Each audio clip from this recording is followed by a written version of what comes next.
Olá, meu nome é sobre a Grécia Antiga. Falar sobre o mundo grego é falar provavelmente sobre uma das raízes da civilização ocidental. Os gregos trouxeram grandes contribuições à civilização humana.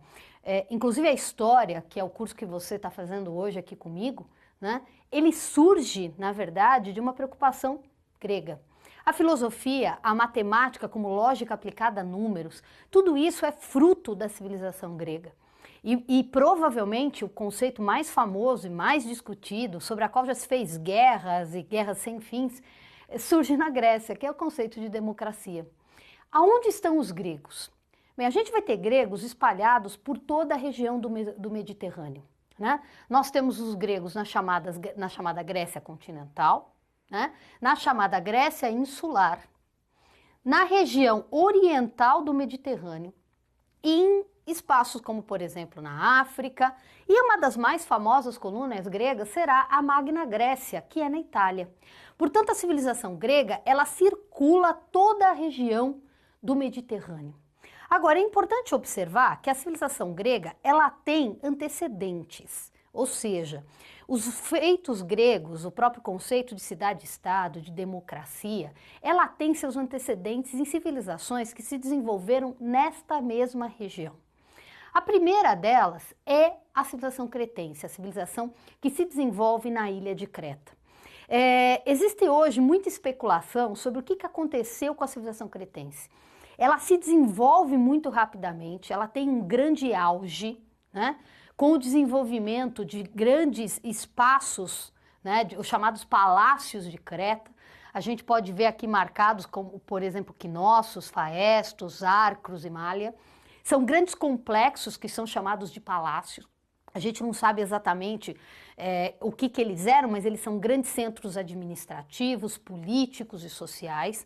Provavelmente nesses lugares, além de tudo, a gente tinha os depósitos, porque foram encontradas arqueologicamente urnas, onde você tem vestígios de azeite, vestígios de vinho, né? Então é uma civilização bastante desenvolvida e é uma civilização centrada na questão da navegação.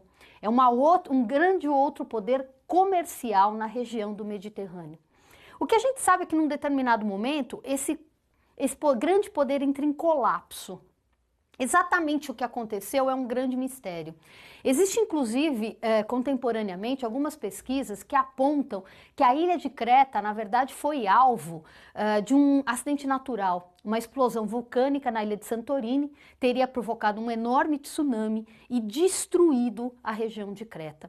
Os vestígios arqueológicos indicam, primeiro, uma sociedade muito preocupada com as questões militares. Esses grandes palácios, eles não têm estruturas de fortificação. Eles são enormes, eles são espraiados, eles são espalhados, não se tem muralhas e a defesa, portanto, não parece ser uma grande preocupação. Outra característica é que é uma sociedade mais igualitária do que a sociedade grega vai ser posteriormente, principalmente no que tange a posição feminina. Na ilha de Creta, ao que parece, as mulheres detinham uma certa igualdade com os homens, né? Aqui a gente pode observar o que são provavelmente figuras femininas e figuras masculinas fazendo uma das grandes diversões da ilha, que são as touradas. Inclusive a existência desses murais, né, ele vai reforçar um dos principais mitos envolvendo os cretenses, que é o mito do Minotauro, né? Aquela grande criatura meio gente, meio touro, né, que era alimentado com jovens vindos de Atenas. O fato é que, inclusive a gente sabe até que existe sim um labirinto, mas esse labirinto não tinha nenhum minotauro dentro, era provavelmente utilizado para guardar, né, a produção local, como o próprio vinho, mesmo o trigo, né? O que a gente sabe é que num determinado momento, esta grande civilização, marcada por uma convivência muito mais pacífica, será substituída por uma outra, que terá também grande influência no desenvolvimento da Grécia continental, que é Micenas, né? A civilização micênica se desenvolve na região da Grécia continental. né? Aqui você tem uma visão aérea da cidade de Micenas. Micenas representa uma outra forma de conceber o mundo, né? É uma sociedade militarizada, aonde você vai ter as estruturas muradas, né? E é para onde vai ser transferido o poder na Grécia continental depois da queda da civilização cretense. Muitas das características desenvolvidas no período arcaico grego virão de Micenas. É Micenas que na história do Homero, né, é a terra de Agamêmnon, né, que é o rei que vai iniciar a guerra de Troia. Essa imagem que você está vendo representa um rei micênico. Provavelmente, né, a gente não sabe, mas se atribui esta imagem a Agamêmnon. Esse seria o rei que conduziu os micênicos na guerra de Troia. Quando entramos no período chamado período arcaico, né, a gente vai ver o desenvolvimento do grande conceito do mundo grego, né, que é a cidade-estado, a chamada polis. A Grécia, como nós concebemos, ela nunca existiu. Para aqueles gregos que viviam no mundo antigo, eles não eram gregos, eles eram membros de um lugar, de uma estrutura chamada polis. O ateniense, eles consideravam ateniense, ele não sabia o que era grego. O espartano se considerava espartano, o micênico, micênico. A grande estrutura que existia era a cidade-estado, a polis. Ela vai se desenvolver durante o período arcaico e as duas grandes cidades gregas, elas surgem nesse momento, que são exatamente Atenas e Esparta, né? Mas existem outras. Por que nós não falamos dessas outras? Por uma questão de tempo. E porque tanto Esparta quanto Atenas são as cidades que vão ser exemplares sobre o mundo greco-romano, né? São as cidades que servem como exemplo, né? São cidades cujas estruturas políticas, sociais e econômicas são absolutamente diferentes. A cidade de Atenas é uma cidade comercial, que vai sofrer diversas alterações políticas, econômicas, na sua própria estrutura e que vai, ao longo do tempo, se tornar a grande potência grega. Né? Durante o século V, chamado século de Péricles, que é um dos governantes da cidade de Atenas, Atenas vai se tornar extremamente poderosa, conduzindo inclusive uma grande liga aliada de cidades, né, com um grande orçamento, que vai permitir que a cidade seja embelezada e vai se tornar uma grande liderança regional, né? É uma cidade que vai sofrer muitas mudanças, inclusive para se chegar ao conceito de democracia, que é o governo do cidadão. Depois a gente vai falar um pouquinho disso. Por outro lado, nós temos Esparta, que é uma cidade agrícola, é uma cidade fechada, né? Uma cidade que pouco se altera e que está centrada num pequeno grupo de cidadãos que detém o poder completo e absoluto. O exercício do poder pelo cidadão espartano é pleno, né? Ele controla a cidade. Existe um grupo de servos do Estado, que são os ilotas, mas é uma estrutura que faz com que a grande preocupação dos espartanos seja a manutenção e a preparação do soldado.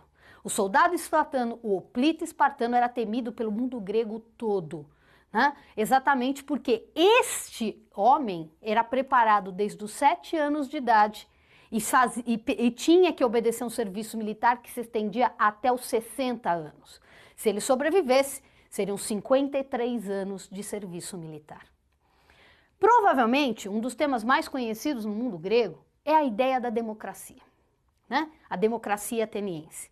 Se fala muito do conceito de democracia, a democracia ateniense ela é usada como base para entender o que é a democracia no mundo moderno, mas é preciso observar que a democracia ateniense é excludente.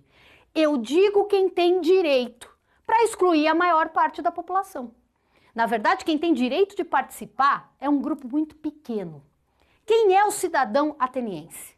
O cidadão ateniense, ele é nascido de pai e mãe ateniense. Isso é importante, né? Se você for estrangeiro ou tiver um pai que não é ateniense, a mãe que não é ateniense, você não tem direito. Você tem que ser livre. Os escravos não têm direito, portanto, uma boa parte da população não tem direito. E você tem que ser homem.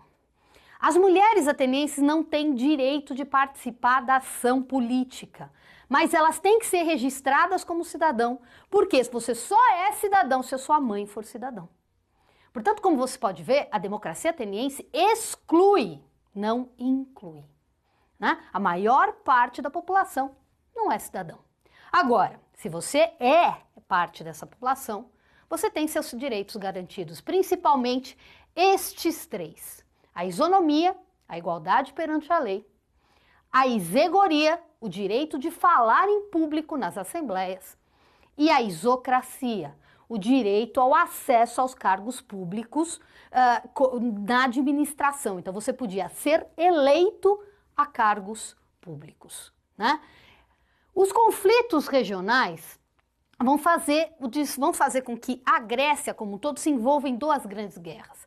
A primeira é uma guerra externa, né? A guerra contra os persas, que os gregos chamam de Medos, exatamente porque, né, o primeiro grande grupo, a primeira grande dinastia a controlar o Império Persa era a dinastia Meda. Então eles se referem a esses caras como Medos. É um momento de coalizão em que tanto Esparta quanto Atenas vão agir em conjunto para conter o avanço, né, dos persas. São necessários três grandes conflitos, três grandes guerras médicas, para que os gregos consigam conter o avanço dos persas. O final das guerras médicas abre espaço para o outro grande conflito da região, que será a Guerra do Peloponeso. A Guerra do Peloponeso é uma guerra interna, envolvendo Esparta e Atenas, né? Será uma guerra que vai esvaziar economicamente a região, vai enfraquecer a região. Esparta ganha essa guerra, mas o seu domínio na região será muito curto, principalmente por conta da ascensão e do desenvolvimento da Macedônia. Em poucos anos após a vitória de Esparta, toda a região da Grécia será dominada por uma única pessoa, o imperador Alexandre Magno, rei da Macedônia. Bem, obrigado. Lembre de retomar o seu material teórico e todo o material existente na unidade, e bom estudo!